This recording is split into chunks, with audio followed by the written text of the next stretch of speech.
500 archives rares et précieuses racontent l'histoire templière depuis 1129, date de la création de l'ordre, jusqu'à sa fin brutale en 1307.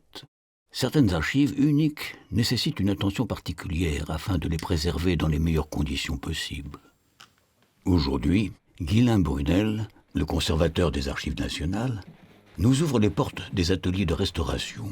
Certaines de ces pièces exceptionnelles vont apporter à notre enquête de précieux indices qui permettront de mieux comprendre le rôle des Templiers pendant les 2 siècles durant lesquels leur puissance était sans égale.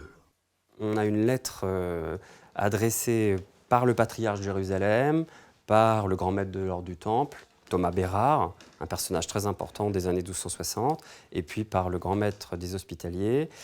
Elle est adressée à Louis IX pour obtenir de l'aide financière dans des dettes qui ont été faites pour l'aide à la Terre Sainte. Comme l'acte est donné à Acre, qui est la capitale des États latins d'Orient depuis la chute de Jérusalem, vous avez le patriarche de Jérusalem, qui est réfugié à Acre, évidemment, et puis les chefs des 2 ordres militaires, le grand maître du Temple, avec le sceau classique des 2 Templiers sur le même cheval, et puis le sceau des Hospitaliers.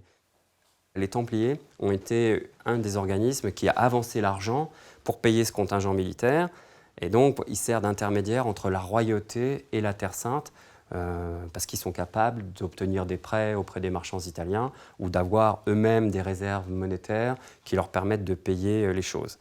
Mais c'est très intéressant sur le mécanisme financier, le mécanisme de paiement des contingents militaires, des croisades. Il nous reste encore plusieurs documents, et notamment une bulle pontificale du début du XIIe siècle qui explique que les fidèles qui donneront de l'argent et des moyens aux Templiers recevront des remises de peine pour leurs péchés. Donc avec la figure de Saint Paul et de Saint Pierre là, sur l'avers de la bulle, tandis qu'au revers, on a le nom du pape qui est inscrit.